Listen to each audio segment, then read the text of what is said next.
Good evening. The board of NHS Grampian has agreed today to millions of pounds of savings amid growing financial pressure. The health board has only months to come up with tens of millions of pounds of cuts that will help bring down its projected overspend of £68 million. Tonight, the interim chief executive says the board and staff will rise to the challenge. Gráinne Grehan reports. Over the past couple of days, the deepening financial crisis at NHS Grampian has become more clear. Today, the Health Board met to approve its budget, including savings of £39 million.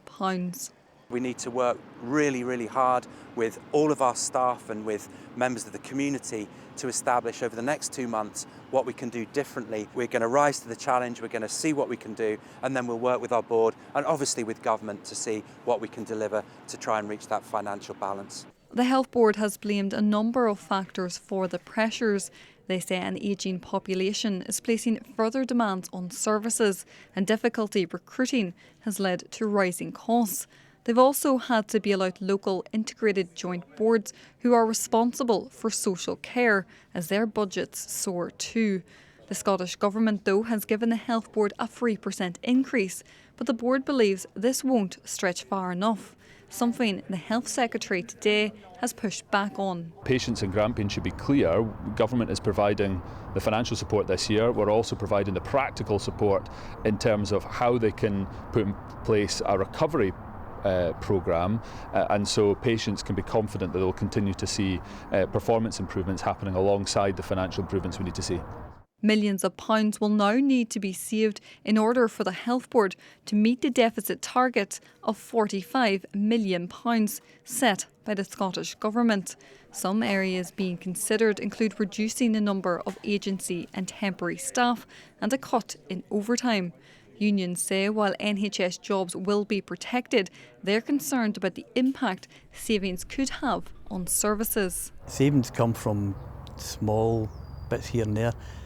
One-off savings, the big issue is recurrent savings, and those things are expected year on year. Every year the NHS is expected to make a percentage of savings. But you can only go to that well so many times without impacting on the actual services that you deliver. And that's the real difficult part. This is not the first year that NHS Grampian, like many boards, has had to make major savings. The question now is what impact all of these cuts will have on staff and patients. Well, Gráinne joins us now from ARI tonight. Gráinne, it seems they've a mountain to climb. Where does the Health Board go from here?